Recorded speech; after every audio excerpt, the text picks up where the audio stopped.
Once, there was a mighty red dragon driven by vengeance against humanity for the slaughter of its kin. Its ambitions crumbled in a decisive battle, leaving bitterness and hatred in its heart. In its final moments, it believed its thirst for vengeance would remain unquenched. But fate had a cruel twist in store for the dragon. Inexplicably, it was reborn as a helpless human baby, a twist that defied all expectations. The dragon couldn't fathom how these puny humans had managed to defeat him. He had never imagined it possible. This time, they had gathered an entire squad of capable individuals, each armed to the teeth. The dragon couldn't help but think, it's over. The humans had a mysterious witch leading them, someone who directed their attacks with precision, targeting the dragon's weak points. The dragon marveled at the competence of the humans on the battlefield.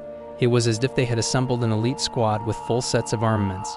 With a resolute shout, the witch declared the end for the monstrous being.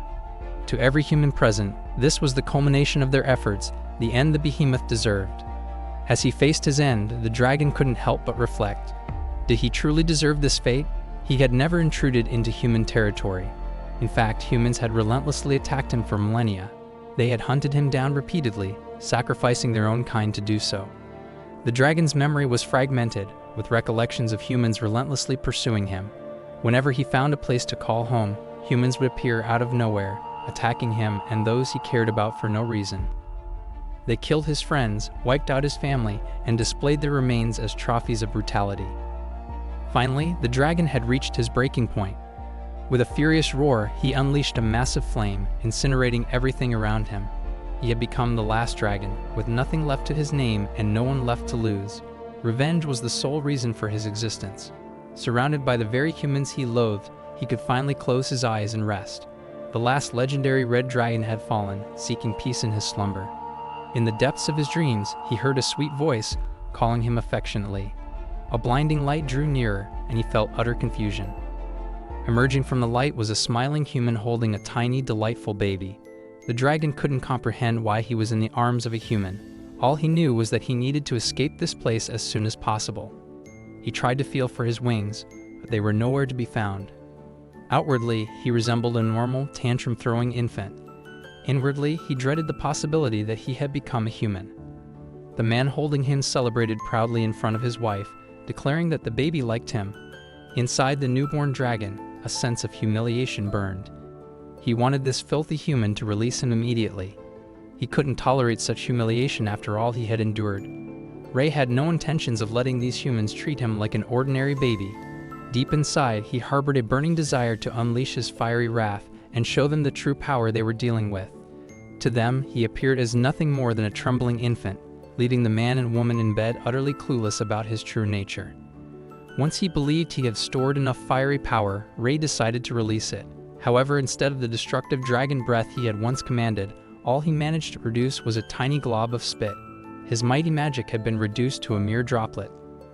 The man was taken aback by the baby's peculiar actions, while Ray himself questioned what had happened to his once monumental magic. The woman, seemingly unperturbed, reached out to pick him up, her sweet words filled with terrifying implications.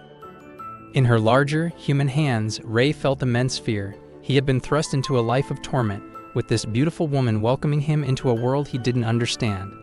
To him, Ray sounded like a laughable, insignificant name for a being with a dragon's heart. These humans were entirely oblivious to the powerful dragon spirit residing within him. Ray felt a surge of determination. If fate had granted him this second chance at life as a human, he was determined to exact his revenge. Just as they had done to his brethren, he would make humans pay for their crimes. With his new human body, he vowed to kill every single one of them. An eye for an eye, a tooth for a tooth. He was destined to become a menace to society. The infant's laughter took on a devious tone, leaving the man puzzled by how such a small newborn could seem so naughty. He couldn't shake the feeling that this baby was going to be a handful. Regardless, this was their child, their beloved baby. As Ray's tiny brain filled with thoughts of annihilation, exhaustion washed over him. Controlling his baby mouth had drained his energy, and he drifted off to sleep. He couldn't help but criticize the weakness of the human body. Planning humanity's downfall while needing a nap seemed absurd. When he opened his eyes, he found himself under a wide blue sky, surrounded by the refreshing embrace of nature. Time passed and Ray, now living as a human, had learned much about mankind. He had even discovered the names of his parents, Scarlet and Jake. Scarlett's beauty matched her kind and gentle personality, while Jake's muscular physique set him apart as a strong and capable human. Their visitors arrived, and Scarlett and Jake welcomed them with open arms. The villagers held the couple in high regard, praising Jake for his remarkable swordsmanship and Scarlett for her formidable magical abilities. Their humility in response to such praise only endeared them further to the villagers. As Ray, their baby, crawled on the floor, the villagers marveled at his intelligence. Most children his age couldn't communicate their hunger, yet Ray did so effortlessly.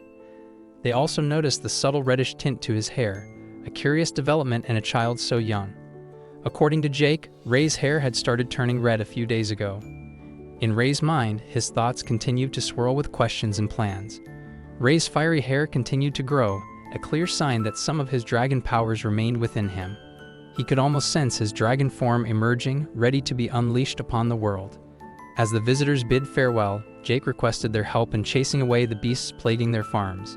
The dependable man assured them he would personally take care of the issue. Once outside the Talon house, the villagers began to gossip among themselves, questioning if the Talon family might be cursed. Ray overheard their words and interpreted it as fear of his red hair, reveling in the intimidation he believed it caused. Scarlett lifted Ray onto the feeding table, her and Jake's unconditional love and care confusing him. No matter how mischievous he was, they never scolded him.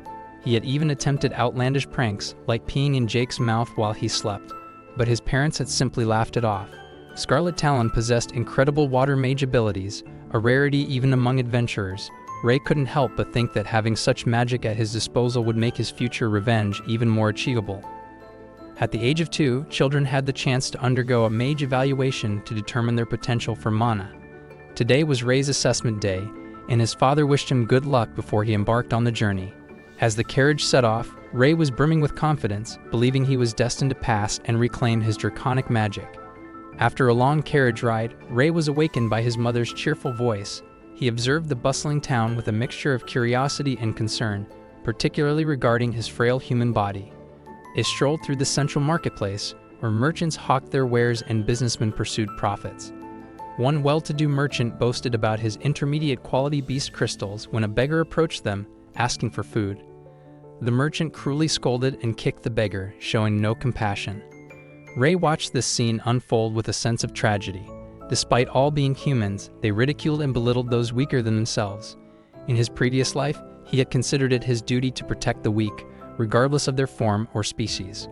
Although he had failed in his past life, he remained committed to that ideal. Dragons, he thought, had the right attitude. While being carried in his mother's arms, they finally arrived at the bustling Roland Academy. The line to take the mage evaluation extended from the academy entrance, and Ray eagerly joined it.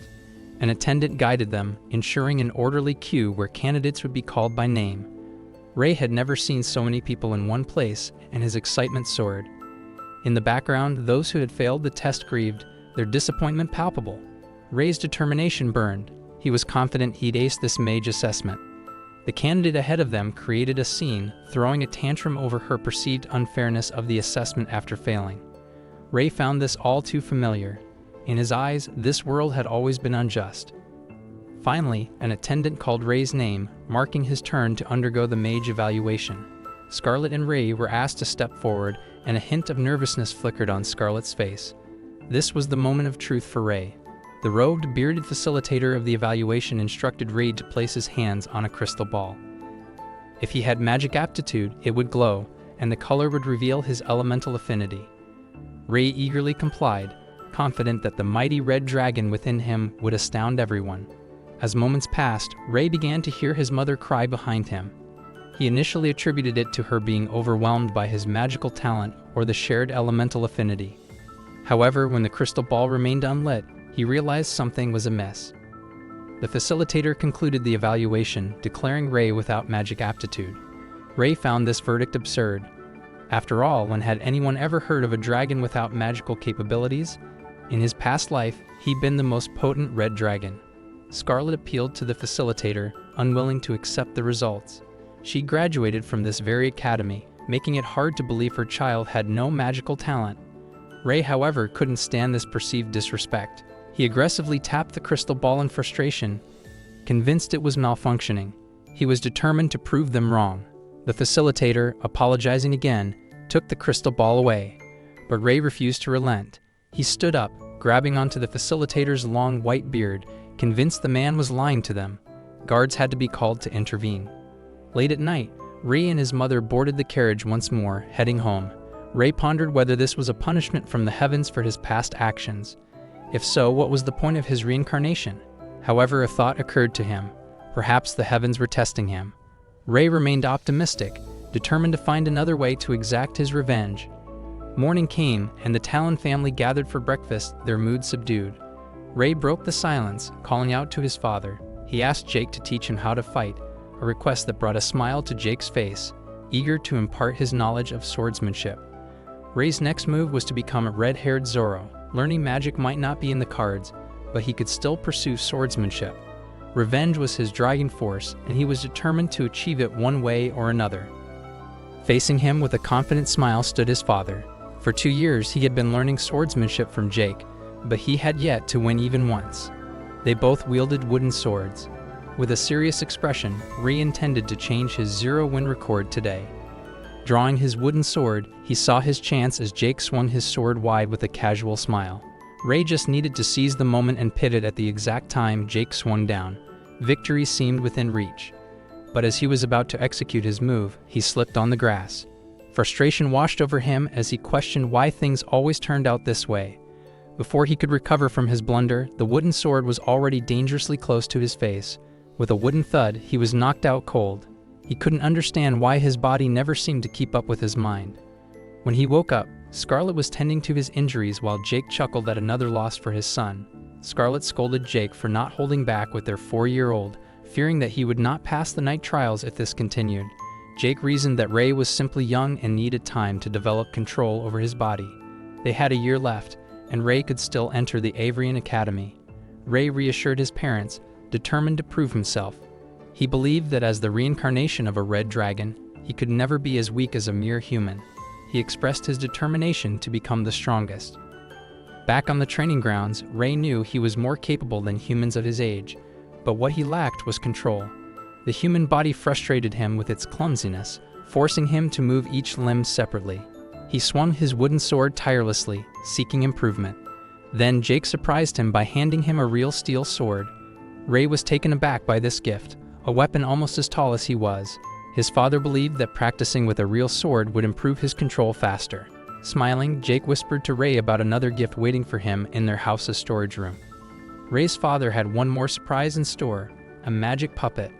Although it appeared ordinary, it was powered by magic, making it a unique and exciting gift. The students of Avrian Knight Academy used these objects for training. As Ray stared at the so-called magic puppet, he couldn't see what was so special about it. To convince him, Jake urged his son to give it a try. Ray cautiously approached the puppet, gripping his wooden sword. With a straightforward rush, he launched his attack. Surprisingly, the puppet sprang to life, activating its level 1 capability. Ray was taken aback as his wide swing met the puppet's wooden shield. Panic briefly set in as the puppet countered with a swing of its blade, knocking Ray's weapon from his hand. In a single exchange, the puppet had defeated him and concluded its level 1 operation. Ray's defeat was evident. Jake watched with a smile from a distance, pleased with his son's reaction to the gift. He reassured Ray that if he could conquer the first level of the puppet, it would guarantee his success in the exams. The puppet had been obtained through many of Jake's connections as a thoughtful gift for his son. Ray, despite his initial shock at losing to the puppet, was now fueled by determination. He was resolute in his goal to triumph over this puppet. In the serene surroundings under the clear blue skies, the sound of determined grunts filled the air as Ray swung his sword repeatedly. However, his movements still lagged behind his thoughts. As Ray lay in frustration, his sword nearby, he realized that this human body was holding him back. He needed to improve significantly to defeat even the first level of the puppet, let alone seek revenge against humanity. As he tried to stand, he heard an unfamiliar voice questioning why he wanted to battle a puppet. Alarmed, he readied himself for a counterattack, demanding to know who was there. To his surprise, he was met by a blonde girl in a red hooded cloak, about the same age as him. She introduced herself as Amy and explained that she lived in a nearby village. She had noticed him still on the mountain at this late hour and had come to remind him to leave before dark. Ray relaxed, realizing that she meant no harm. She continued by explaining that the area near the magic forest was dangerous at night due to magic beasts. Ray hadn't been aware that magic beasts roamed this area. Amy seemed knowledgeable about the mountains, as she often gathered fruits and vegetables nearby. She offered to accompany him down the mountain as the sun was setting, and he agreed. As they walked, he made a mental note of her name, Amy. Before he could introduce himself, she interrupted, already knowing his name. Ray was famous in the village, and he couldn't escape the attention. While the villagers praised his size and growth, there was an underlying fear of his supposed curse due to his red hair. They respected his parents but regarded him with unfounded fear, making him feel like a foreign entity in the village. Each whispered remark stung him deeply, and he couldn't help but feel like an outcast, even though his parents were still alive. Terrifying red dragons to frighten their children. Red was a color symbolizing strength and evil in human society, which was ironic considering that it was the greedy humans who had driven the dragons to near extinction. Now, they were the ones being painted as evil in stories. Dragons used their immense power and fire to seek revenge and protect themselves, but humans interpreted it as proof of their brutality. Amy noticed that Ray had stopped in his tracks and called out to him to hurry up. As they walked side by side, leaving the mountains behind, Amy mentioned that she had seen him around these parts quite often lately. Ray confirmed that he had been practicing swordsmanship, intending to become a swordsman like his father. Amy knew that Ray's father was the only swordsman in the village and asked if he planned to sign up for the Knight Academy. Ray confirmed his intention to do so. Amy shared that her brother was also planning to take the exam. She thought her brother might be a bit envious of Ree since he had Jake as a mentor, while others in the village couldn't learn proper swordsmanship. She suggested that Ree and her brother could become friends and practice together. As they were about to exit the mountains, they heard the sound of approaching footsteps. A loud, overbearing voice called out to them. It was a similarly blonde boy with his two sidekicks, addressing Ray as Red Hair and demanding that he leave his sister alone. The boy's face was indeed punchable, and his confrontational attitude irked Ray.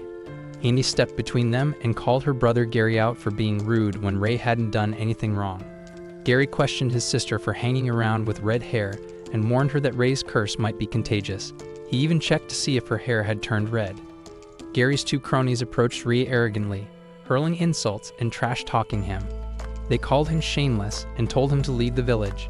They mocked Ray's parents, insinuating that they couldn't sympathize with the common folk. Ray clenched his fist in anger as he endured the insults, but when the group walked away, he couldn't take it anymore. He angrily called out to them, and in a split second, his fist was hurtling through the air, aimed at the face of the goon who had been talking trash. Gary quickly shoved the guy aside, taking the punch with his arm guard, but it still caused him sharp pain. Ray's punch sent the goon flying, and Gary warned his cronies not to interfere. He offered to fight Ray without using a weapon, thinking that Ray had probably received extensive training from his adventurer parents. Amy tried her best to stop the impending fight, but Ray seemed ready for the challenge. With tensions rising, Ray and Gary appeared on the verge of a showdown, while Amy did her best to prevent the confrontation. Ray was ready for the challenge as he threw his sword aside, assuming a fighting stance. He turned towards Gary and his sidekicks, prepared to face them all at once. The sounds of blows being exchanged echoed through the woods, accompanied by cheers from Gary's cronies and Amy's desperate cries for them to stop. After several exchanges, Ray was finally struck by a solid punch to the face, sending him sprawling to the ground. His coin sack flew out of his pockets during the fall, and Gary promptly caught it. He urged Ray to admit defeat, but Ray, determined and frustrated, struggled to stand back up despite the dirt and bruises covering his body. Gary continued to belittle Ray, claiming that he was too weak and disappointing. He insinuated that Ray had received special treatment from his father during training and still couldn't measure up. In the end, Gary urged Ray to give up on becoming a swordsman and focus on something he was actually good at. Ray fell onto the grass, battered and defeated, the echo of Gary's harsh words ringing in his ears. Back in an ordinary house in the village, Gary and Amy arrived home. Amy scolded her brother for going too far, but Gary insisted that Ray deserved it. He warned his sister to stay away from the red-haired kid, as many people were scared of that cursed hair color. He emphasized that they were different from the Talon family, whose parents were just ordinary people. Frustrated, Amy screamed at her brother that she hated him and stormed off, leaving Gary, dirty and bruised, to tend to himself. At the Talon house, Ray had finally picked himself up and walked back home. His mother cheerfully prepared dinner and welcomed her son back from training. However, upon seeing Rei covered in bruises and dirt, she grew concerned and asked if he had been in a fight. Rei shrugged it off, claiming it was just practice, but Scarlet wouldn't let it go. She suspected that he was being bullied by the village kids, though Rei continued to deny it. Despite her worries about her son's injuries leaving scars, Rei insisted that it was alright because he was a man. Jake, the carefree father, smiled with approval, praising Rei for his dedication to training. Rei informed his parents that he wanted to continue practicing, and he headed to the storage room. There he activated the magic puppet to level 1 and began combat training. The puppet dashed towards him with a shield bash, but Rei skillfully dodged it. However, his wooden sword got caught on a pillar in the storage room, distracting him. Seizing the opportunity, the magic puppet struck Rei at the back of his head while he was off guard. The next day, Rei found himself back in the beautiful mountains, surrounded by lush greenery and a bright blue sky. As he headed to his usual training spot, he spotted a familiar figure waiting for him. It was Amy. She looked a bit nervous, scanning the area as if she'd been waiting for him. When she saw Rei approaching, her cheerful expression turned into embarrassment, no doubt remembering what her brother had done. But she greeted Rei with a wide smile, waving joyfully. It was clear she'd been waiting for this moment to apologize in person. Rei, the forgiving soul, assured her that it wasn't a big deal and certainly not her fault. After all, he realized that he simply wasn't strong enough to fend off her brother. Amy's eyes welled up with genuine remorse, and Rei couldn't help but think that humans were indeed a troublesome bunch. It appeared he needed to work on his social skills at such a young age. Rei walked closer to Amy, plucked an apple from her basket, took a bite, and declared it as a symbol of accepting her apology. Amy reassured him that her brother Gary wouldn't trouble him anymore. From that day onward, Amy would be there at the same time and place, sometimes chatting away while Rei diligently swung his sword, other times sitting in peaceful silence, absorbed in her book. Before long, Rei had grown used to her presence, and the friendship blossomed. Meanwhile, at the entrance of the Talon family home, a cavalry of armored soldiers and combat horses had gathered. The leader of the troops delivered great news to Jake and Scarlet. The nearby villages had also been attacked by the same mysterious threat. There were no clear witnesses, but victims had been infected, rendering them unable to explain what had happened. The leader sought Jake and Scarlet's assistance. Scarlet knew that these creatures typically didn't appear near human settlements, and the situation was far from normal. She proposed that she accompany her husband on this mission, but Jake, with unwavering confidence, assured her that it would be a routine reconnaissance mission. Besides, Rei was about to take the Avrian Mage Academy's entrance exam, so one of them needed to stay with their son. He comforted her, promising to return quickly and stay safe. Back in the mountains, the setting sun painted the skies with vibrant hues as Rei struggled to catch his breath after a day of rigorous training. He turned to find Annie quietly absorbed in her book, bathed in the sunset's brilliance. It sent his heart racing, and he had to snap himself out of a daydream, blushing in embarrassment. Rei approached Amy and suggested they call it a day and head home. She was so engrossed in her book and the serene surroundings that she hadn't even realized how late it had gotten. On the way home, Rei couldn't help but ask if she was facing any trouble in the village because of her friendship with him, given all the rumors circulating about him. Rei couldn't help but worry about how his red hair curse might affect Amy. He was concerned that she could be dragged into his troubles. However, Amy was resolute in her belief that it was their problem, not hers. She found Rei's red hair rather cool, and beyond that, she saw him as a special person deep inside. With her signature bright smile, she encouraged Rei to just be himself, and it warmed his heart. Amy's words reminded him of Gary's hurtful remarks, pushing him to find something he was good at. A smile slowly spread across his face as he felt something click. He eagerly thanked Amy for clearing his mind, and with newfound excitement, he rushed back home, looking forward to their next meeting. Back in the middle of the night, within the Talon House's storage room, the magic puppet activated to its first level. Rei bit down on the wooden sword's handle, crouched on all fours, and unleashed his true self. With nimble and natural movements, he moved like a wild beast, realizing that he was much more agile using all his limbs. Now was the time to put his newfound skills to the test. The magic puppet swung its wooden sword, and Rei jumped high above, landing swiftly behind the puppet. The robotic voice informed him that he had passed level 1, and Rei celebrated this victory. His idea of returning to his dragon-like fighting style had paid off. As the sun rose, the Talon household bustled with Jake's preparations. Rei had just woken up and saw his father fully armored, getting ready for a quest. Jake apologized to his son for having to leave temporarily, but assured him that he would return in time for the Night Academy exam. Encouraging Ray to practice with the puppet in his absence, Jake left with a confident smile, believing in his son's abilities. The driver of the carriage called for Jake's departure, and Scarlett handed him his longsword. The couple exchanged affectionate words before parting ways, leaving Ray with a sense of reassurance. As Ray made his way to his training spot on the mountain, he contemplated how his father would react to his newfound strength. He was determined to impress him upon his return. He credited Amy for helping him find a solution to his training struggles. While Ray still had reservations about humans, he couldn't help but feel a growing connection to his parents, Jake and Scarlett, and a sense of becoming more human as time passed. Ray, with the weight of his past and the recent lessons he had learned, found himself back at his usual training spot. He was determined not to seek revenge on those few who had treated him decently, like Amy, his dear friend. As he trained tirelessly, the thought of Amy crossed his mind, and he couldn't help but feel expectant, even embarrassed by his own feelings. He reminded himself that it was better that she wasn't there, as he needed to focus on his training. Time was of the essence, and he couldn't afford to be swayed by human emotions any longer. Hours passed, and the sun began to set. Ray, now lying on the comfortable-looking grass, woke up with a start. It was already late, and he knew he'd be in trouble with his mom if he didn't hurry home. As he rushed back to the village, thoughts of Amy returned. He hadn't properly thanked her for her advice, but he decided to do so tomorrow.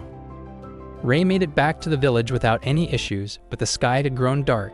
Villagers were frantically gathering, holding torches, and searching for something or someone. Gary and Amy's father had a desperate look in his eyes as he asked the village blacksmith if he had seen his children. The blacksmith mentioned that he had seen the kids buying weapons earlier, saying something about going to the forest to hunt magic beasts. The news hit Amy and Gary's parents hard, and the villagers criticized the blacksmith for allowing the children to buy weapons. Gary and Amy's father immediately took action, calling for the guards to join the search for their kids. Ray, on the other hand, casually walked past the panicked villagers, his mind focused solely on the fate of Gary's group. He felt that they were getting a taste of their own medicine, but he didn't wish harm upon Amy, who had treated him kindly. However, she was stuck with her reckless brother, and Ray couldn't shake off the thought that karma was at play. As the villagers organized a search party with torches in hand, Ray's cold perspective started to shift. He couldn't ignore the image of Amy's lively face calling out to him, and he realized he had a choice to make. Despite his initial reluctance, he turned back, a sense of urgency taking over. He knew he couldn't abandon Amy, the one person who had shown him kindness. With determination, Ray rushed toward the forest, hoping that Amy was safe and waiting for him. He hadn't thanked her properly for her help with the puppet, and he wasn't about to let her down now. Deep in the forest, wolf beast bodies were scattered about, and Ray was determined to find her. On the ground, amidst the fallen wolves, lay Gary's two sidekicks, unconscious. Gary himself stood bravely, clutching a sword as he attempted to shield Amy from the menacing creature they faced. Amy cried out in fear, her brother trembling as he tried to gather his resolve. They were confronted by a battle-scarred, three-eyed magical wolf beast, a monstrous adversary. Ray, aware that he was running out of time, sprinted as fast as his legs could carry him. Gasping for breath, he pushed himself to his limits, desperately plunging deeper into the forest. As he went further, the scent of fresh blood hung in the air, raising the stakes. It seemed that Amy might indeed be in grave danger. When he reached the scene and leaned against a tree for support, he found disappointment instead of relief. The scent led to a young demonic wolf with a blade wound on its stomach, recently injured. Ray was puzzled. It seemed the kids had killed a young pup. Confusingly, the footsteps around were all jumbled, making it difficult for him to determine the direction to follow. While pondering his next move, a familiar scream pierced the air. It was Amy's voice. Yuri, the leader of Gary's group, was taking on the massive demonic wolf and, as expected, was getting battered, crashing into the trees. Meanwhile, Amy rushed to her brother's side. The demonic wolf, undeterred, leaped forward, its jaws wide open, emitting a savage howl as it descended upon them, its intent clear, to devour the children. Helpless, Amy closed her eyes, resigned to their grim fate. She cried out for anyone to help them. In the midst of the chaos, blood spurted onto the ground. Then, a gleam of steel caught Amy's eye. It was Ray wielding his sword. He thrust it into the beast's mouth, stopping its attack. Ray had arrived in the nick of time, a true savior. He asked if Amy was all right, and she confirmed her safety. But the other kids were in bad shape. Without warning, the demonic wolf launched another assault, this time scratching Rei on the shoulder. Rei stumbled backward, struggling to maintain his balance. He quickly reassured Amy that he wouldn't go down so easily. Rei formulated a plan to lead the monstrous wolf away from Amy. He jumped onto a tree branch, and the beast adjusted its position, preparing to pounce. Rei narrowly evaded the attack, showcasing his incredible agility. But deep down, he was frustrated with his own weakness. He was barely holding his own against the demonic wolf. In the past, such a creature would have posed no threat to him, but now he was nearing his limit. Despite his exceptional speed, he couldn't divert the wolf's attention away from Amy for long. The demonic wolf responded to Rei's call and charged once more, jaws open wide. Rei knew he had to make this attack count. He met the ferocious charge head-on, sword in hand, under the crimson moonlight. Rei clenched his teeth and clung onto the wolf's snout determined. With a swift and skillful swing, he struck one of the beast's three eyes, making him seem like a character out of Demon Slayer. The wolf howled in pain, attempting to shake him off, sending him hurtling toward the ground. Despite his grievous injuries, Rei managed to stand and shield Amy. In the past, he could have easily torn apart this demonic wolf with a single blow. But now he was reliant on a human weapon, his trusty sword, to face it with one eye less. The demonic wolf charged again, seemingly undeterred. Rei saw an opening in its attack, grasping the opportunity to sever one of its legs with a swift swing of his blade. The wolf landed heavily, closer to where Emmy and Gary were. The impact of the beast's landing sent Emmy and Gary flying. They struggled to get up, and Rei rushed to check on their well-being. The wolf, desperate and injured, tried to reach them with its sharp claws, but managed to land a critical strike on Rei, slashing his skin. Rei, now with the sword back in his teeth, was determined to end the fight. He wanted the monster to submit to him. He spun through the air like a tornado, slicing and dicing through the wolf's massive body, delivering a spectacular finisher. The demonic wolf was so severely wounded that blood gushed from multiple parts of its colossal form. Rei had exerted all his power and stamina to execute that deadly move. He tumbled to the ground, looking around to find Amy and her brother. They lay unconscious nearby. Out of the corner of his eye, he noticed something peculiar. A strange alert and a small, burning fire that materialized into a cute, fiery draconic creature. It held up a sign indicating a reward, unlocking the initial stages of the blessing of the dragon's eye and obtaining an intermediate-grade beast crystal. Rei contemplated whether to absorb the beast crystal, while the adorable draconic creature continued to make cheerful sounds. He disregarded the prompt, considering it a bunch of useless information. His priority was to locate and save Amy and her brother to prevent attracting more magic beasts. Summoning every ounce of strength, Rei struggled to stand, his wounds still oozing blood. Gary regained consciousness for a moment and recognized Rei as the boy he had beaten earlier, the one who had just saved them from certain death. Rei instructed him not to move as he carried both Gary and Amy. His strength was pushed to its absolute limit. The brother and sister had passed out, while Rei, with his severe injuries, persevered. He covered the other two unconscious children with loose twigs and rocks to shield them from potential danger, doing all he could with the resources at hand. The rest was left to fate as they remained deep within the forest. The villagers grew more agitated as their search party failed to find any clues about the missing children in the thick forest. Frustration was mounting among them. Suddenly, their eyes lit up as they spotted the red-haired kid from the Talon family, battered and covered in blood, carrying the two blonde siblings. They immediately tried to contact the parents and urged them to come to the scene. Rei, exhausted and suffering from grievous injuries, pleaded with the adults to help the kids, who needed immediate healing. Then he collapsed onto the ground. The villagers began murmuring among themselves, puzzled by the fact that these children had willingly entered the forest filled with magic beasts at night.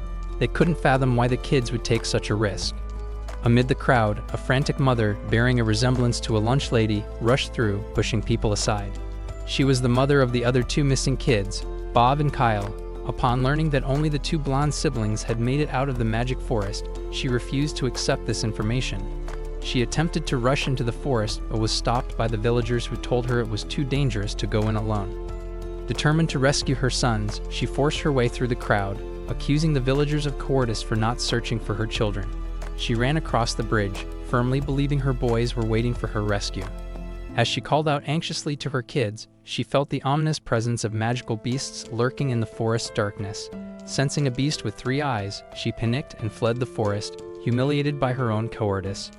Turning her attention to the exhausted and injured Ray, she grabbed him by the collar and aggressively interrogated him about Bob and Kyle's whereabouts. She refused to believe her sons would willingly enter the forest. She accused Ray of tricking them and demanded he confess. She even slapped Ray hard, convinced that his red hair was a sign of calamity and misfortune. The villagers started whispering among themselves, joining the notion that Ray was responsible for leading the kids into the dangerous forest because he was the only one to return awake. They formed a mob against him, pouring blame without hesitation. The lady continued to slap him relentlessly, while the villagers accused him of leaving the others in the forest to die. Despite the pain he was enduring, Ray couldn't help but smile knowingly. He had already informed everyone that the kids were still in the forest, but his pleas fell on deaf ears. The lady regarded him with utmost contempt, labeling him a cold-blooded monster she could never forgive. Meanwhile, the villagers seemed to forget that he too was just a child, all because of the color of his hair. In their eyes, he was no longer considered one of them, just a symbol of their superstitions. The villagers saw Ray as a monster, and the lady from the mob menacingly approached him, clutching a torch. Ray feared the worst, wondering if she intended to do something terrible. He thought she needed professional help, like being locked up in a mental institution. To Ray, these villagers were far more terrifying than any magical beast he had encountered. They were the real monsters. As the lady raised the burning torch, repeating her curses and vowing never to forgive him, Ray felt the weight of impending doom. It seemed he was about to meet a cruel end at the hands of humanity once again. Ray prepared to accept his fate, contemplating the humiliation of being killed by a mere torch. But then, just as the torch was about to descend, it made a metallic sound and stopped. Gary had intervened, wielding his armed guard to shield the injured Ray. The villagers interpreted this as Gary being charmed by the red-haired monster, believing that he had gone mad. Gary ridiculed the adults, berating them for their baseless assumptions and refusal to think rationally. He wouldn't let them harm the person who had saved him. Ray couldn't help but feel astonished at how the children displayed more common sense than the adults in the village. The lady's hateful gaze, as she continued to blame and curse him, merged with memories of his past life, where he had faced a similar fate. In that life, the star of calamity had brought about his demise, driven by the hatred of mighty warriors who wanted him dead. Ray's eyes snapped open as he woke from the nightmarish flashback. His injuries were slowly healing, thanks to the care they had received. Scarlet, his mother, had stayed by his side the entire time, even sleeping beside him, holding his hand. Tears streamed down her cheeks as she clung to her son. Ray, in his own way, wondered how humans could be so beautiful, pondering this profound question despite his recent ordeal. Scarlet's joy knew no bounds when she realized her son was awake. She hugged him tightly, momentarily forgetting that he was still recovering. She was just so overjoyed to see him awake. Ray's sense of time was hazy, but it seemed he had been in recovery for about a week. Scarlet was overcome with emotion as she explained the situation. The two kids he had saved, Gary and Amy, were doing well, with only minor injuries. However, Bob and Kayla were still missing in the forest, and it was likely they had met a tragic fate. Reflecting on that night, Gary had gone to great lengths to shield Ray from the irrational mob of villagers, especially the lady who seemed unhinged. He repeatedly told the truth that they had ventured into the forest on their own, and Ray had saved them. However, the adults refused to believe this, convinced that Gary was under Ray's malevolent influence. Gary vehemently denied this, trying to make the villagers see reason. Amidst all this chaos, Scarlet rushed to the gathering of villagers, desperate to reach her son. She witnessed Ray surrounded by an angry mob with malicious intentions, their faces twisted with anger. Taking in the dire situation, Scarlet could only hope that reason would prevail and her son would find justice. The gentle mage, Mrs. Talon, started radiating her magical powers outwardly. She appeared ready to unleash her magic on the villagers who had wronged her son. With cold determination, she demanded to know who had harmed her child.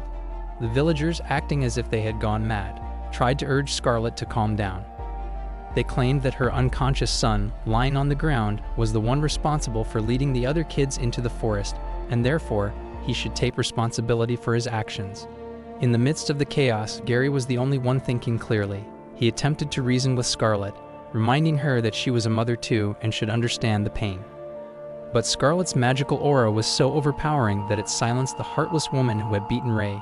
She trembled and wept as Scarlet held her son tightly, her fierce gaze making her cry out for help to rescue Bob and Cal.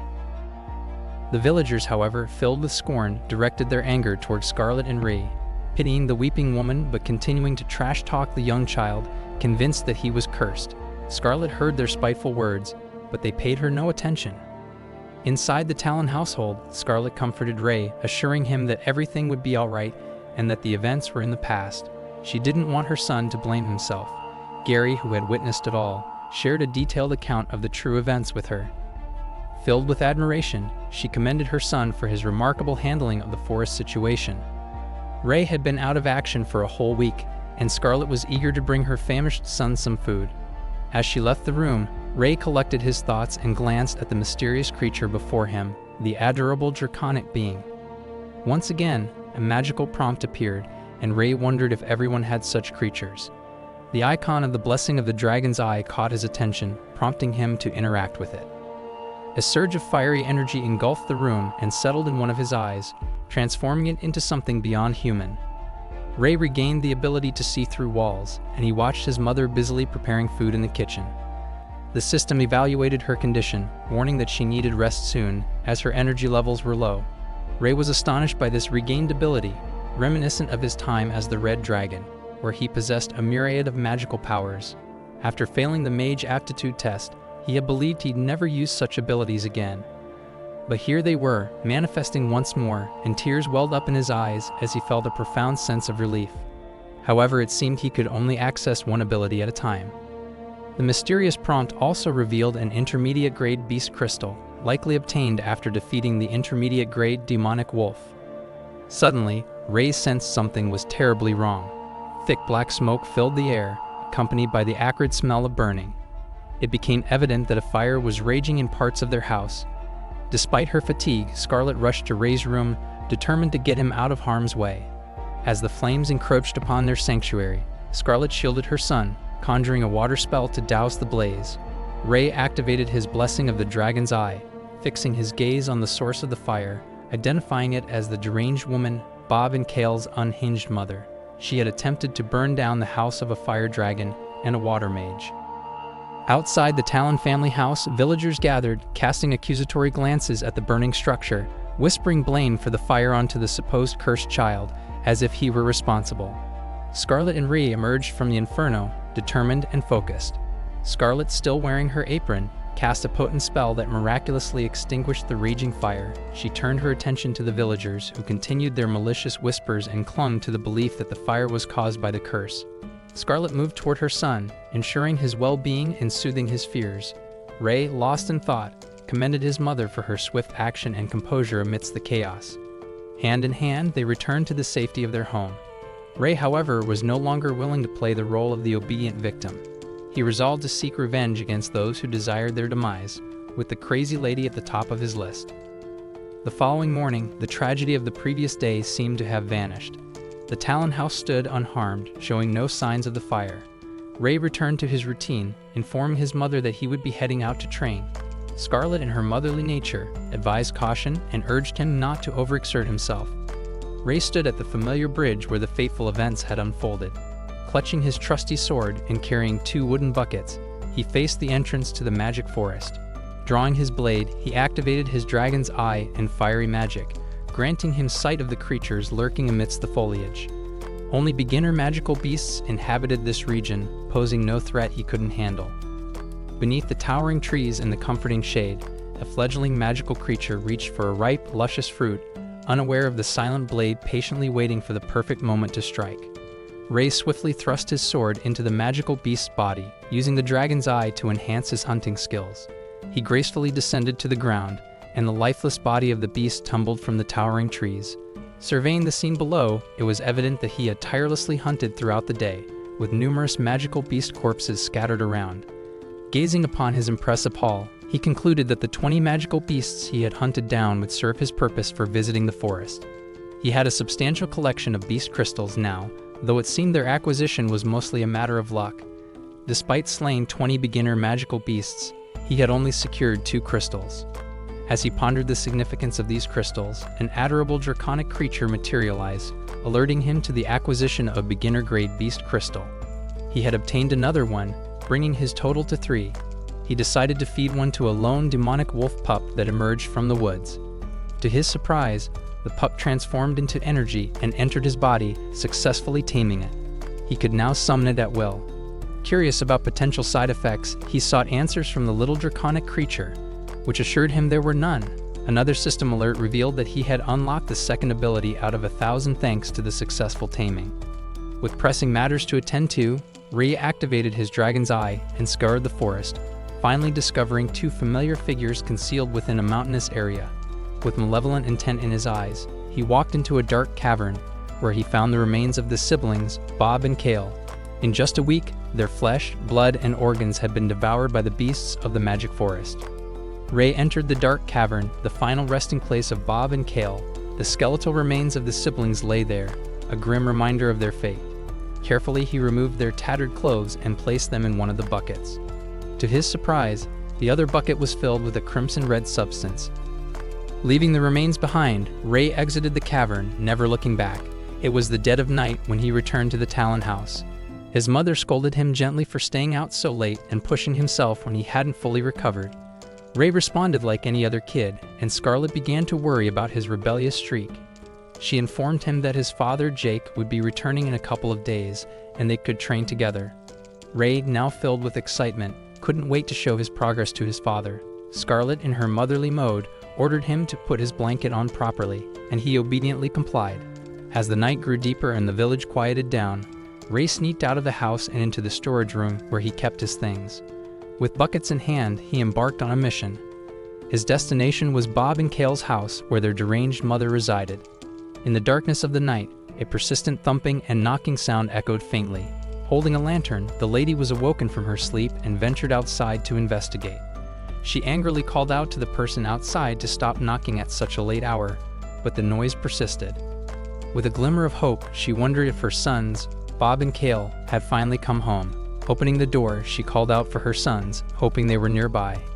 In her yard, she found a tattered piece of clothing, confirming it as Kale's. Falling to her knees, she shivered at the sight. With renewed hope, she called out loudly, asking if Kale was nearby. She followed a trail of child-sized footprints, picking up a lantern and running deeper into the magic forest. As she approached the bridge leading into the forest's outskirts, she noticed the darkness around her. Even with a lantern in her hands, she knew it wasn't safe to go any further, but she couldn't help herself. Behind her, a red-haired figure watched from a perch in a tree. Suddenly, a noise startled her, and she quickly turned around to see where it came from. Beyond the bridge, the tattered clothes of her other son, Bob, hung from a tree branch, swaying in the wind. Rei quietly observed everything, following his plan. With his dragon's eye active, he saw countless small but savage magic beasts lurking in the darkness of the forest. The lady rushed deeper into the danger zone, pleading for her sons to stop running away and come home. As she screamed for her boys, Rei held a rope tied to a bucket of crimson substance above his target. With a snap, he released the rope, and the crimson substance splattered onto the lady. Panic filled her as she looked around to find her assailant. Rei jumped down and faced her, reverting to her contemptuous attitude. She pointed at him, blaming him for her misfortune. With his inhuman dragon's eye activated, she berated him, demanding he bring her children back. She charged forward but was halted by the hungry eyes of countless magic beasts surrounding her, drawn by the crimson substance. Rei watched as the lady who had tried to kill him and his mother was torn apart by the legion of magic beasts. The next day, the villagers whispered and gossiped with a more serious tone. The news had finally hit everyone, making them believe the curse was real. They transitioned from scorn to genuine fear of the Talon family after the lady's demise became public. Rei walked close to them, and the fear in their eyes was evident. They greeted him with good morning and praised his dedication to training in the early hours. The villagers had a change of heart now that they knew what Rei was capable of. Walking away from the relieved crowd, Rei couldn't help but notice that new rumors were circulating. With a faint smile, he thought the new status quo wasn't too bad. He liked it. As he approached the Talon household, several combat-worn horses caught his attention. The sight of these cavalry horses hinted at something significant. Excitement filled him as he opened the door, ready to greet his father. But what he found inside was an air of defeat and sadness. Armored soldiers looked crushed, and his mother knelt beside the bed, sobbing uncontrollably. Something had gone terribly wrong. Rei pushed past the armored troops and rushed to his mother's side, asking what had happened. In a shaky voice, she explained that his father was seriously ill. Ray approached his father, who was now emaciated and convulsing, a stark contrast to his usually lively self. Jake's condition was terrifying. Ray activated the blessing of the dragon's eye and observed his father's condition. His aura was unlike anything Ray had seen in any living being. Jake struggled to speak, repeatedly mentioning the shadows. An armored soldier explained that Jake had been infected with the plague of the shadows while trying to protect a villager from fearsome shadow beasts. Ray couldn't recall anything about these shadows or the plague. He wondered how this world had changed after he, the legendary Red Dragon, died. Starlet thanked the soldiers for bringing her husband home, and they apologized for their failure. Beside the bed, Ray focused on his system prompt, hoping to find a way to help his father recover. In his previous life as a legendary Red Dragon, he possessed powerful spells, including one to dispel curses and black magic. But unlocking that spell seemed impossible in his current weakened state. Turning to his mother, Ray asked if he could become stronger by joining the prestigious Avrian Knight Academy. Scarlet, tears in her eyes, reassured him that he would indeed become stronger, just like his father had at the same academy. Ray now had a newfound determination to excel as a warrior. Ray had made a firm decision. He vowed to his mother that he would ace the test and become a student at the esteemed Avrian Knight Academy, all to find a way to save his father.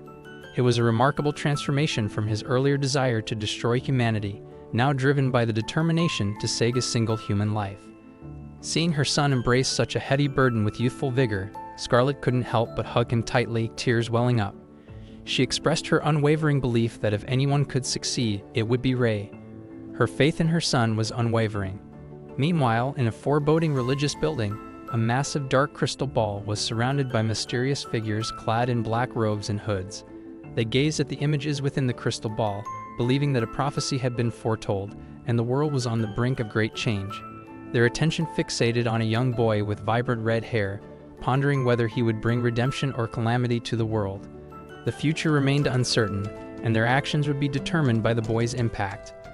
An elderly man in a dark hood ordered the congregation to inform the knights about the prophecy, urging them to find the red-haired boy as soon as possible. A mysterious figure addressed as the Master Elder declared that they would follow the boy if he brought redemption but would not hesitate to resort to destruction if he brought calamity. Back in the town, festive banners adorned the streets, and a joyous atmosphere permeated the air. The townspeople eagerly gathered, anticipating an event they'd been waiting for. Excitement filled the air as they patiently awaited the main event. Some had even lined up before dawn to secure a prime viewing spot.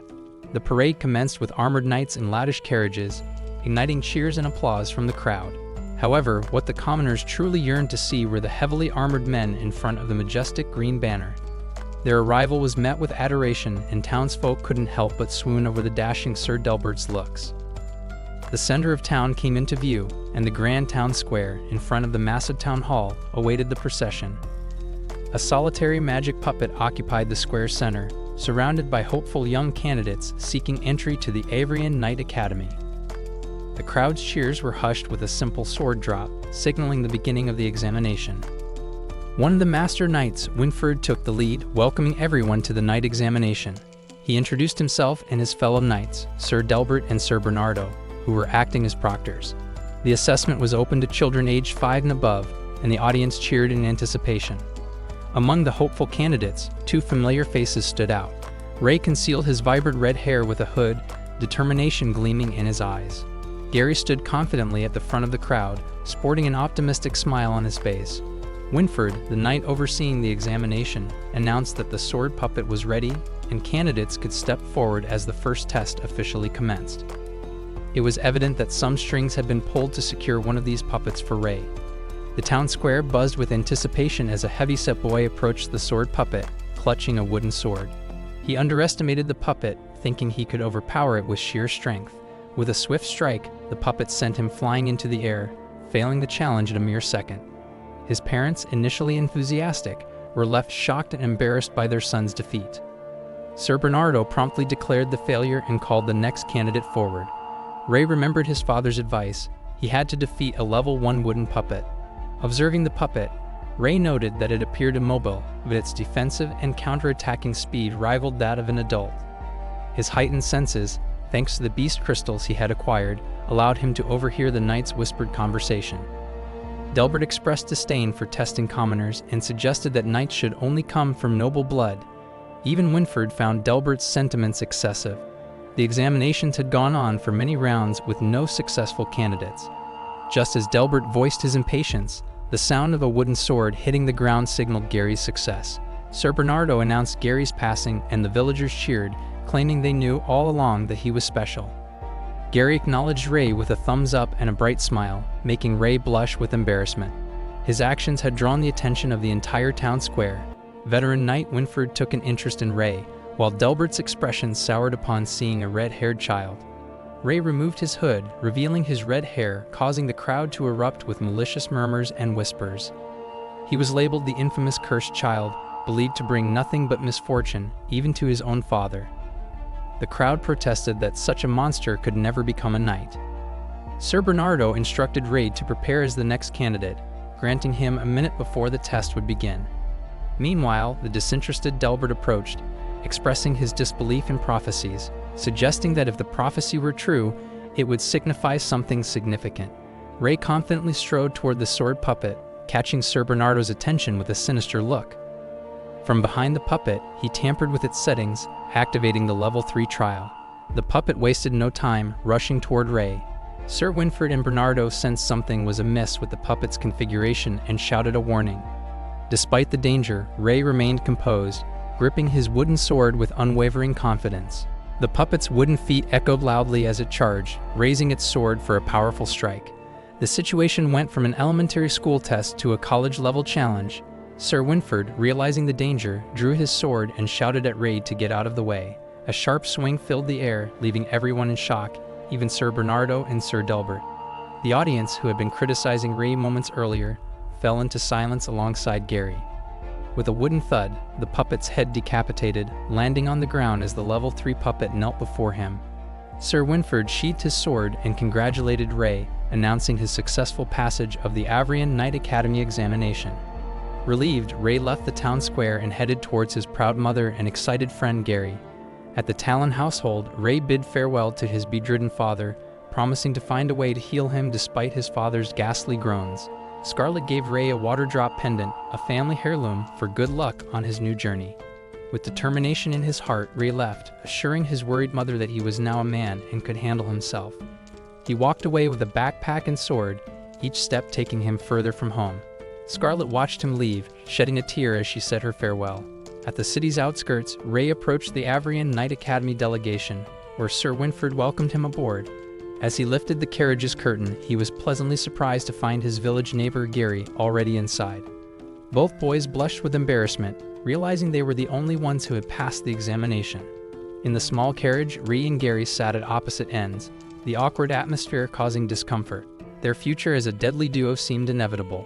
As they journeyed on, the sun set, and the forest they passed through was bathed in the magical glow of dusk.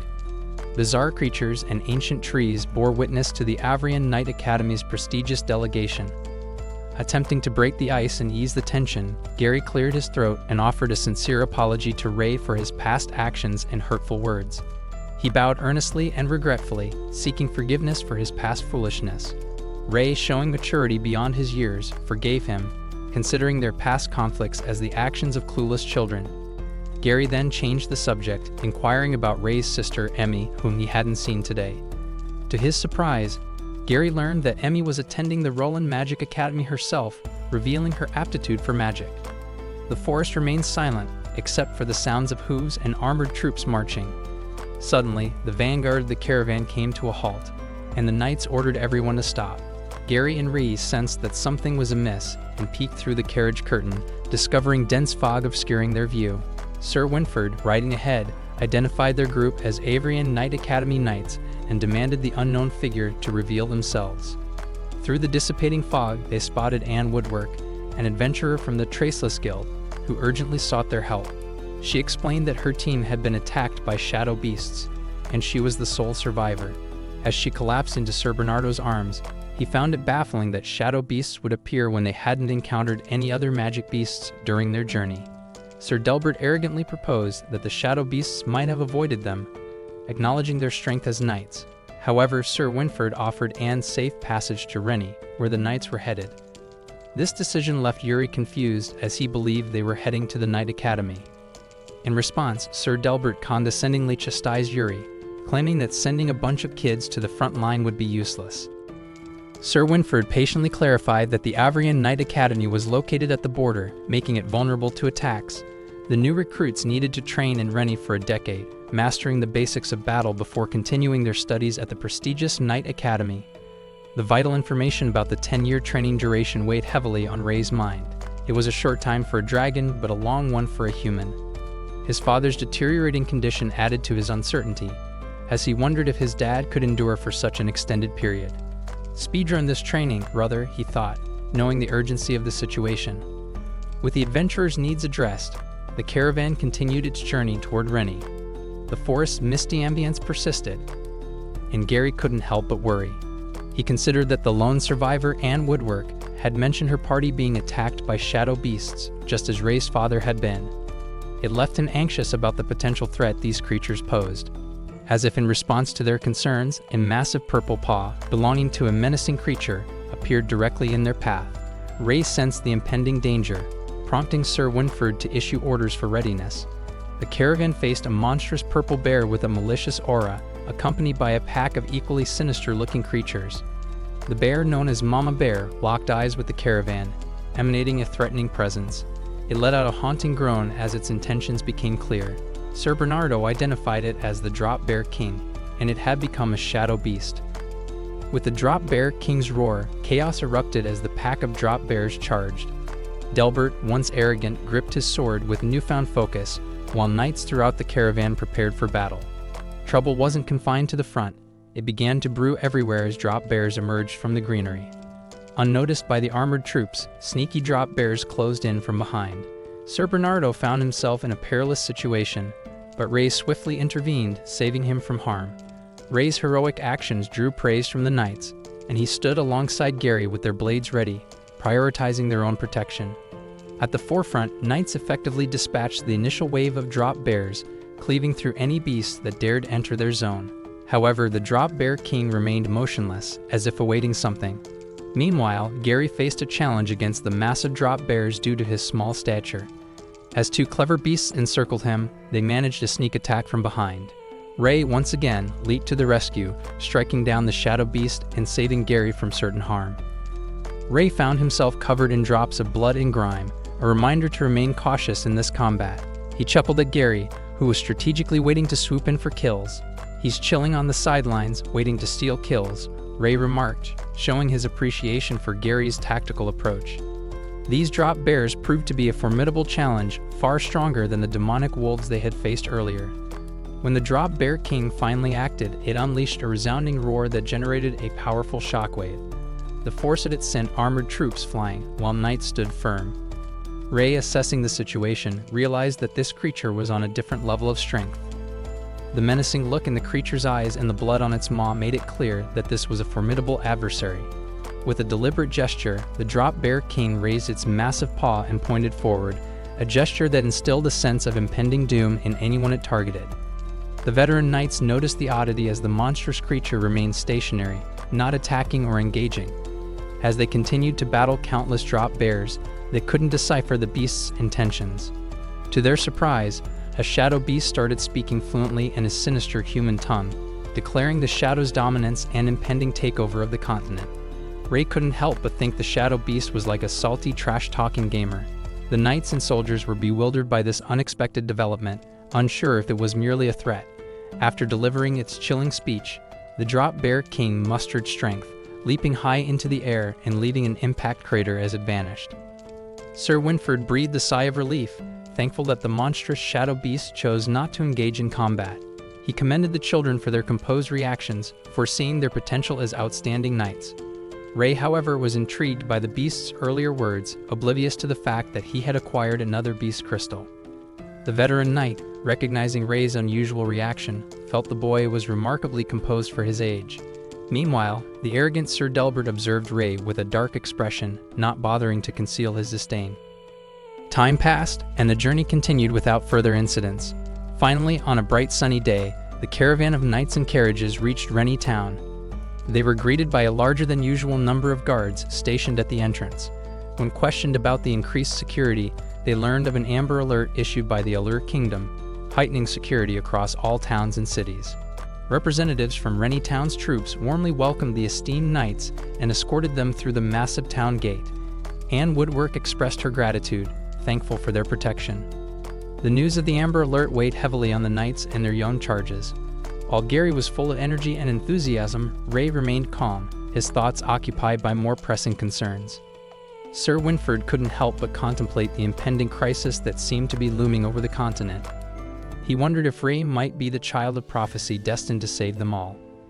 In Ray's mind, he reaffirmed his promise to his ailing father and looked up at the buildings of Rennie Town, knowing that his journey had only just begun.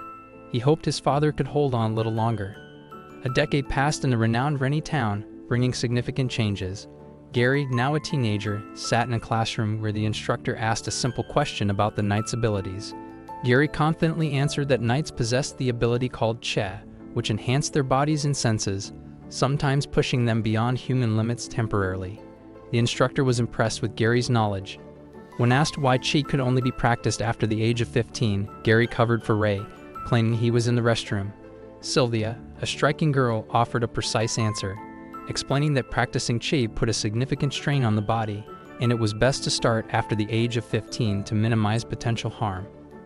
As the lecture continued, the instructor expressed hope that the students would carry what they learned with them into their future journeys outside of Rennie Town. Beyond the town, the lush forest and pristine waterfalls provided a picturesque backdrop. In the woods, a massive boar beast confronted a magic wolf named Nora. A deep voice, belonging to a familiar figure, commanded Nora to attack the boar. Without hesitation, Nora lunged, swiftly defeating the boar with a single strike. From a distance, a figure with familiar red hair observed the battle and obtained another beginner-grade beast crystal. The system initiated the absorption process, and the boy praised Nora, who eagerly returned to its human form and merged with him. Aware that he was running late, the boy prepared to return to town, but was interrupted by the sound of approaching cavalry hooves. The glorious banner of Avery and Meg Academy appeared, signaling the arrival of something significant.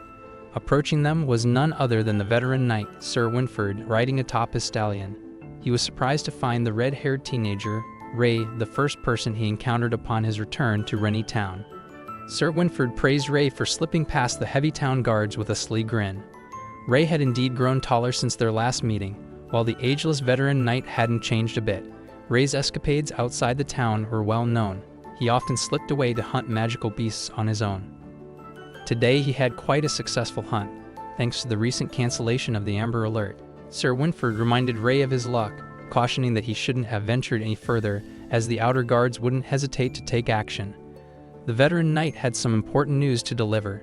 He had visited Ray's house in the village and discovered that Ray's father's condition hadn't worsened. Scarlet had been taking good care of him and had a message for her son, not to worry too much about them. Despite his polite smile, Ray's downcast eyes revealed his true emotions. He had dedicated the past decade to rigorous training, pushing his physical limits day in and day out. However, he hadn't unlocked any new abilities despite his relentless efforts. He was at a loss for what to do next. Sensing Ray's heady burden, Sir Winford offered encouragement, firmly tapping the young man on the shoulder and urging him to buck up. Tomorrow marked the day when Ray and the other rookies from Rennie Town would head to Avrian, and he needed to be prepared. As they walked together, Sir Winford looked forward to seeing the other young recruits. Back at the entrance to Rennie Town, a loud commotion erupted at the barracks. A man with dark glasses was angrily questioning the armored guards about Ray. He insisted that Ray was special and needed to be monitored closely.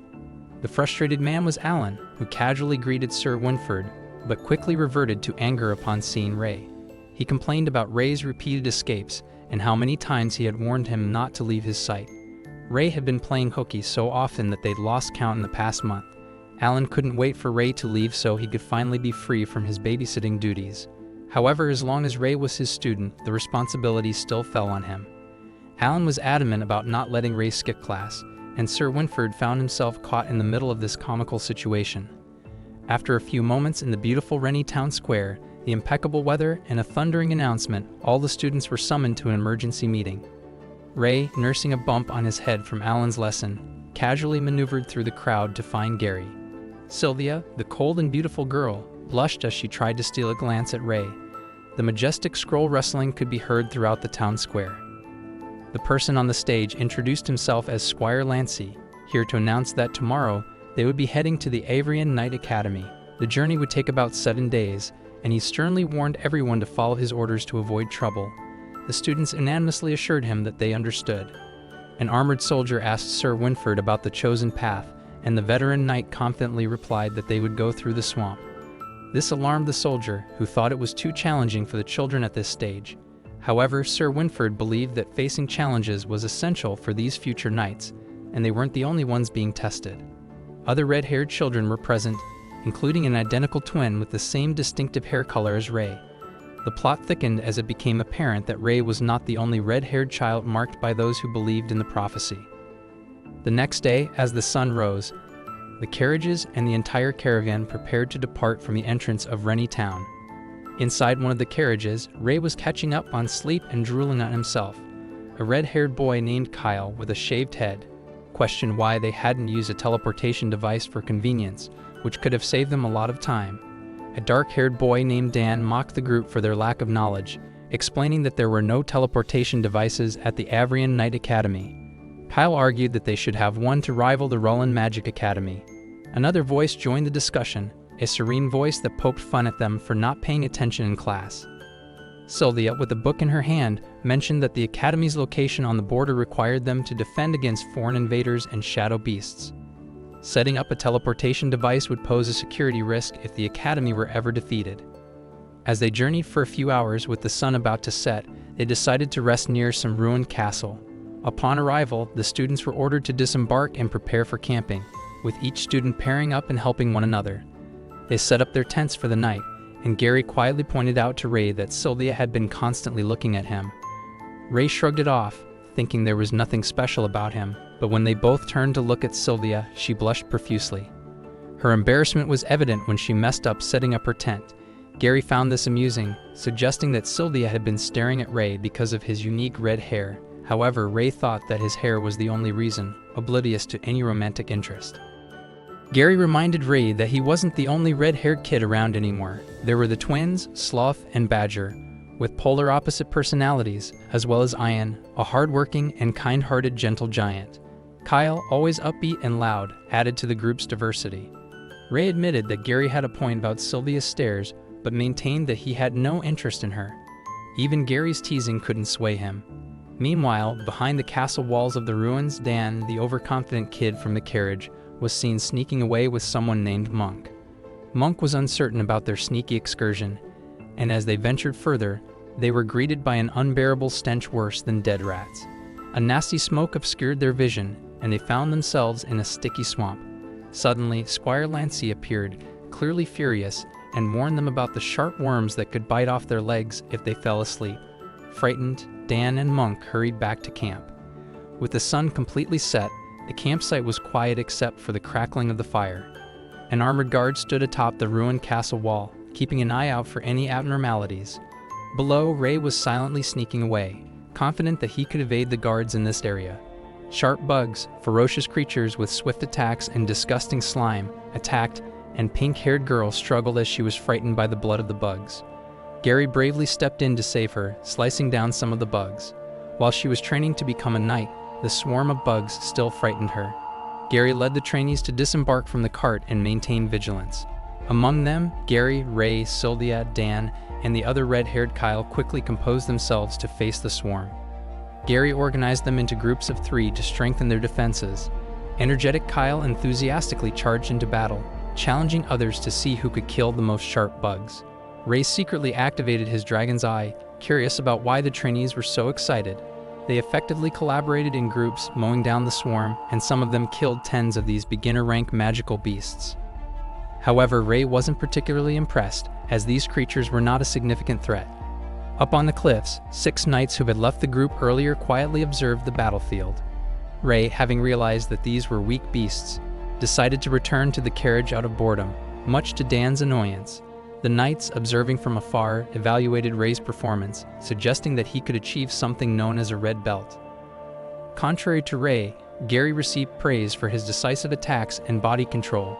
The knights believed he would earn a white belt for his performance. Sylvia had also caught their eye, demonstrating perfect stance and a keen mind. Her deadly blade dispatched sharp bugs with masterful precision, a single counter-slash ending each encounter. Everything was going well for the trainees until something emerged from the ground, causing a menacing rumble. It was a beast resembling the sharp bugs but more monstrous, formed from their merging. This unexpected foe shattered the trainees' confidence. However, a few of them stepped up, including the physically strong Ian, who ripped through the giant sharp bug to protect his comrades. The twins showcased their blade skills, clearly standing out. Kyle continued slaughtering bugs efficiently and gleefully. It appeared the knights didn't need to intervene. The red-haired kids displayed their unique strengths. Unfortunately, Ray stood out for not helping, lost in his post-battle stretch after a peaceful nap in the carriage. The identity of the child of prophecy remained a mystery. Kyle boasted about killing the most sharp bugs, hinting that they might earn a white belt based on their performance. Gary was puzzled by this white belt reference. Meanwhile, Ray continued his beauty sleep. It turned out that even after becoming a knight, individuals would be ranked differently.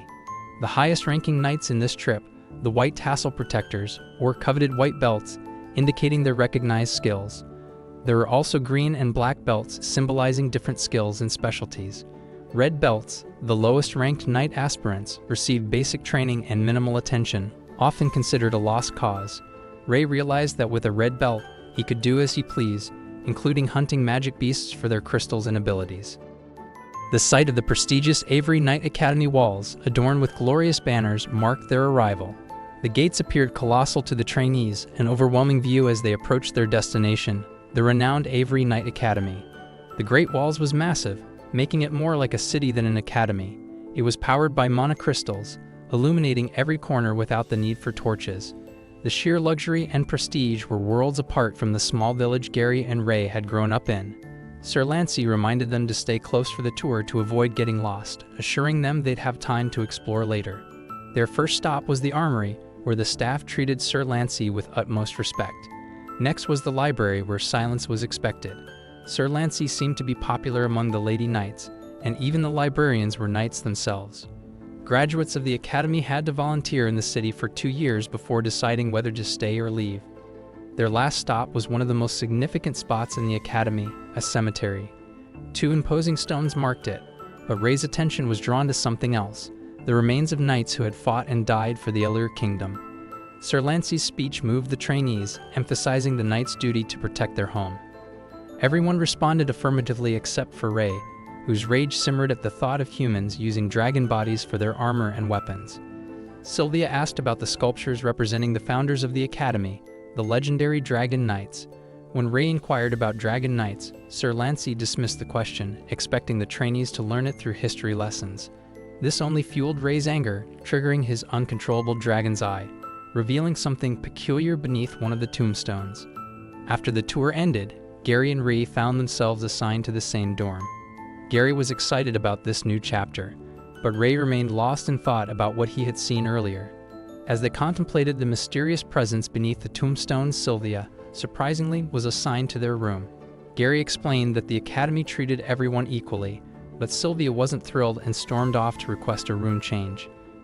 Their other roommates arrived, including Monk, the gentle giant Ian, and 2 more, Dan and Marcia. Ray eyed Ian, his fellow red-haired companion, as they prepared for the beginning of their academy life. The name Woodward triggered a familiar feeling in Ray, but he couldn't quite place it. Sylvia, still fuming from the room assignment, returned to the dorm in a sour mood. She reluctantly took her bag back, warning the boys not to enter while she changed. Despite Gary's expectations, the administration denied her request to change dorms. Dan, their final roommate, entered with open arms from Gary. They quickly tricked Dan into dealing with a non-existent cockroach, setting the stage for a prank. The moment Dan burst into the room, he was greeted by a shocking sight. A scream and a sensation of horror echoed through the halls as the prank unfolded, leaving everyone in stitches. Lunchtime arrived, and the massive dining hall was bustling with activity. Dan worried about Sylvia, fearing her revenge, but Gary and Ray were too focused on devouring their meals. They discussed Sylvia as if she wasn't present, much to her chagrin. She couldn't believe her roommate's carelessness, especially with the upcoming Meg Belt test. 2 smug training knights approached their table, taunting them for their eating habits and rural origins. They made fun of Ian's size and mocked the red-haired trio from Rennie. However, when they insulted Kyle and Monk, the situation escalated.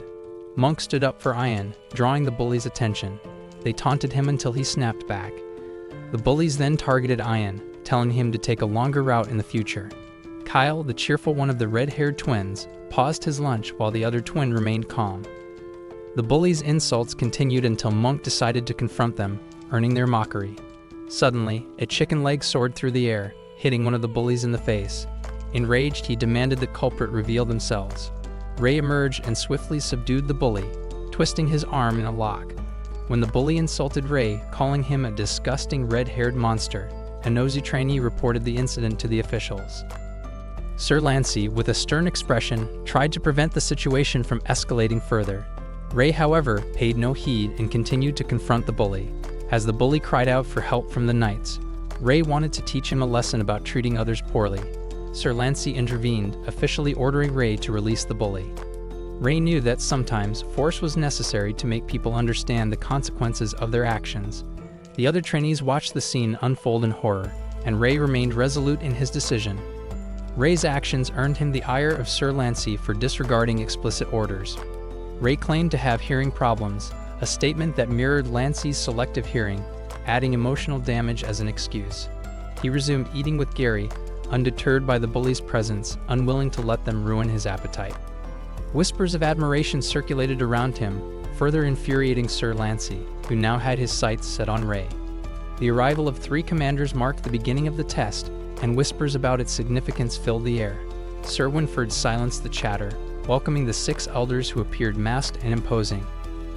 Their presence indicated the gravity of the test, an unprecedented occurrence in the Academy's history. Ray, using his dragon's eye, sensed their immense strength, reminiscent of the creature that had ended his previous life. These elders seemed capable of challenging even dragons. The test involved assigning different colored belts based on the results. A red belt meant failure, but Sir Winford aimed to challenge this stigma, urging trainees not to give up on themselves. Ray wondered how Sir Winford would react when he eventually received a red belt. The examination consisted of 5 stages, testing various aspects of a knight's abilities. The first stage required pushing a massive boulder called the Stone of Power. The following stages included facing the roaring flames of the blazing inferno, stealthily navigating an undetected passage, demonstrating accuracy and precision, and measuring a knight's values in the pursuit of truth. The first stage, the Stone of Power Challenge, took place in a grand coliseum adorned with magic stones. The rules were simple: push the boulder to the goal position. Participants had 2 chances, and if they failed on the first attempt, they could use a pair of magic gloves on the second try, although this would affect their evaluation. Ray had already noticed that someone didn't want him to succeed. Sir Lancey, the proctor of the test, announced his formal rejection of Ray Talon's participation, citing his disobedience to superiors' orders. Ray's friends protested this decision, but Lancey intended to use it as a warning for all training knights. He emphasized the importance of following orders from superiors above all else and encouraged anyone who objected to report him to his superiors. The first test began, with Sir Lancey's targeting of Ray evident. Sylvia contemplated appealing to the higher-ups, but Ray preferred to proceed without doing so. He believed it would be simpler to join the others in the next stage, already resigned to receiving the lowest red belt. Sylvia remained genuinely concerned for Ray. Gary managed to pass the first trial, gritting his teeth along the way. Sylvia succeeded on her second attempt, thanks to the magic gloves, while Ian effortlessly lifted the massive boulder, demonstrating his physical strength. Ray congratulated Gary on passing, but he knew the second stage would be a tough challenge for himself. He observed the elderly proctor, who appeared to be from the Roland Magic Academy. Despite Ray's assumption that physically strong individuals typically had weaker magic resistance, the Academy aimed to assess their strengths and weaknesses through these 5 tests. Gary was the first to face the second stage, the Blazing Inferno. Under the proctor's spell, he endured for 57 seconds, earning praise from Ray, although Gary wished he could have lasted a full minute. Next was Sylvia, who maintained her mental clarity and lasted an impressive 5 minutes, making her the talk of the trainees. Ray, up next, received Sylvia's quick good luck before entering the test. He expected to last about 20 seconds, but thought giving up immediately might be a better bet. However, Ray was surprised when he faced an image of a fearsome red dragon, an image from his past life. It enveloped him in blazing flames. Ray couldn't understand why he was facing his past self. The trial took an unexpected turn as both Rei and the proctor were sent flying in opposite directions, shocking everyone in attendance. The proctor began screaming that Rei was cursed, a cursed one by the red dragon. These words cast a negative shadow over Rei in the eyes of his fellow trainees. Sir Winfrey assured Rei that the old man would recover and advised him to rest as well. However, the situation was strange, as this established mage's mana had been entirely drained by a test of this degree. After Sir Winfrey left, an elder quietly ordered an armored knight to take action. The armored knight, complete with a mask reminiscent of COVID-19 precautions, was intrigued by Rei talent.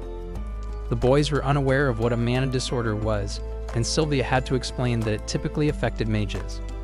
Mages who drained their mana but forcefully cast magic always faced difficulties. Rei attributed his unlucky streak to being a genius, acknowledging that geniuses often faced hardships. Sylvia, too, found it strange, as someone from Roland should not make such an elementary mistake. The notion of a curse hung in the air, further complicating matters. Despite the intrigue, they chose to focus on hanging out together. Suddenly, the ground started shaking vigorously, accompanied by rumbling sounds echoing throughout the Colosseum. Massive tree trunks emerged from the ground, conjured by a powerful hooded mage. It was an impressive display of magic, covering the entire testing area with a massive forest. Inside this enchanted forest, the trainees were bewildered by the sudden turn of events. A hooded and masked figure introduced themselves as the proctor of the third stage. Their task: follow him and replicate his movements in the undetected passage, the third trial. Without a moment to process the situation, the proctor swiftly vanished, signaling the start of the third test. It all felt reminiscent of something out of Naruto. Monk was the quickest to react, leaping into the trees, closely followed by Rei, Gary, and Sylvia. They were eager to demonstrate their speed within the forest's familiarity. Sylvia's prowess was notable, leaving only Dan behind. The proctor, initially considering slowing down, was surprised when he noticed Monk leading the way, with the others not far behind. Realizing they could keep up, the proctor taunted them to catch up, urging them to match his pace. As they continued, they encountered a peculiar sight: 5 arrows loaded onto a single bough, lying in wait. Rei sensed the incoming danger and warned those ahead. Thanks to his alert, they managed to avoid the traps set by a woman wielding the bow. This woman, who had passed the first part of the exam proctored by the masked man, urged the trainees not to stand idly by and lose to him. She blended into the forest, signaling the start of their next test. It seemed they would simultaneously undergo the third and fourth stages, testing their accuracy with a bow. Targets awaited them in the forest ahead, and they needed to hit 3 to pass the test. However, they had to do so while contending with the interference of the fourth proctor, part of the Eye of Precision test. Rei, still aiming for a red belt, activated his dragon's eye to demonstrate his abilities. With his enhanced vision, he noticed a special arrow hurtling through the air with deadly intent, directly aimed at Gary. In a sudden burst of action, Rei instinctively shoved his friend Gary aside, shouting a warning. His quick thinking moved Gary out of harm's way, but Rei soon realized he was in the direct path of an oncoming attack. Miraculously, the trajectory of the incoming threat was altered by another arrow, fired from a different direction. This new arrow, powerful and unyielding, embedded itself deeply into a nearby tree. Clearly, this was no ordinary training exercise. The force behind the arrow was too intense. Their unexpected rescuer, a young lady adept in archery, approached them swiftly, her bow in hand. Despite her impressive skills, she remained humble when complimented. Before they could engage in further conversation, a new volley of arrows rained down upon them. Rei and Gary began to adapt, nimbly dodging the arrows. Yet something fell amiss. These arrows were different. They were wrapped in chi energy, unlike the standard ones used by the training proctor. It seemed someone was not just testing them, but potentially aiming to harm them, or more specifically, to harm Rei. From a hidden spot in the woods, the sound of another arrow being drawn caught their attention. This time, it wasn't the proctor. Rei and the young lady were the only ones who heard this ominous sound. Armed with this knowledge, Rei readied his bow, pulling back on an arrow with such force that his wooden bow began to crack, eventually snapping under the strain of his immense power. His overzealous attempt at a counterattack rendered his bow useless. Observing this, the proctor took action, launching a chi-infused arrow of her own. However, the mysterious figure in the woods effortlessly evaded it. The proctor investigated, but found no trace of the intruder, a feat that seemed almost impossible. She casually attributed her stray shot to an accident, not wanting to alarm the trainees, but Rei knew better. He sensed the proctor was hiding something, perhaps to protect them, or for reasons unknown. The test concluded shortly after, with the trainees, including Sylvia, showing satisfactory results. When Sylvia learned of the danger Ray and Gary had faced, she was adamant about reporting it to the Knights, but Ray preferred to keep it quiet. Gary agreed. The proctor's secrecy hinted at a deeper mystery. The assailant, skilled enough to infiltrate the test undetected, had to be someone with intimate knowledge of the event, possibly a proctor or a connected knight. Ray's suspicions fell on Lancey, a character he distrusted. Despite the urge to act, Ray decided to wait and watch, curious about the identity of their adversary. They traced the intruder's path to the edge of the conjured forest, leading to an exit of the Colosseum. There, the fourth proctor confronted the assailant, a man with a distinctive scar on his eye. She demanded to know why he targeted her students. In close range, she was ready to strike him down if necessary. The intruder, left with no choice, prepared to face her with his blade, which glowed with a scarlet crystal under the dark skies.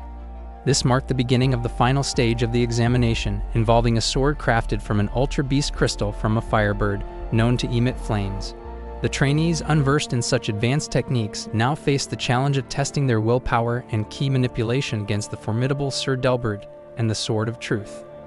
The trainees at the academy, still unfamiliar with chi manipulation, faced the daunting task of controlling the Firebird's Ultra Beast crystal sword using only their willpower. Sir Delbert, overseeing the test, called Ian to step forward first. Nervously gripping the sword, Ian was caught off guard when it erupted into a large flame, a display that surprised even Sir Delbert. Although the flame was impressive, Ian struggled to control it.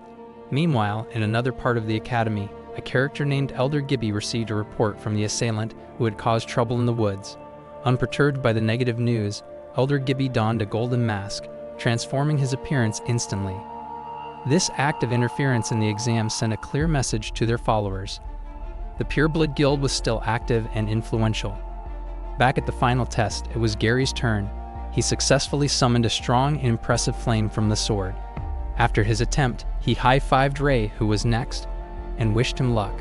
Sylvia approached Gary, curious about Ray's true strength. Gary, knowing Ray closely, affirmed his exceptional abilities, citing an incident from 10 years ago when Ray single-handedly defeated an intermediate-ranked demonic wolf, saving Gary's life. While Ray's father dismissed this tale as an exaggeration, Sylvia was intrigued, wondering why Ray would conceal his true power. When Ray's turn came, his unique draconic avatar appeared as he touched the sword's hilt. Presented with the option to absorb the ultra-grade beast crystal, Ray seemingly chose to do so as the crystal lost its scarlet glow. Feigning ignorance, he swung the now flameless sword, baffling Sir Delbert. The knights, realizing what had happened, pushed Ray away and inspected the sword, now devoid of its power. Despite accusations, Ray maintained his clueless demeanor, even joking about the intense scrutiny he was under. As tensions rose, an armored knight rushed to the stage with urgent news for Sir Delbert. Whatever the report contained visibly disturbed Sir Delbert, prompting him to abruptly end the tests and instruct the trainees to return to their rooms. At dinner, the trainees were to receive their belts, but Ray seemed unfazed by the events. He overheard the knight's report to Sir Delbert. The proctor of the fourth test had been found dead, her body still warm, suggesting the murder was recent. The academy's leadership convened urgently to discuss the proctor's death, suspecting it might be an internal matter involving either the pureblood or dark guilds.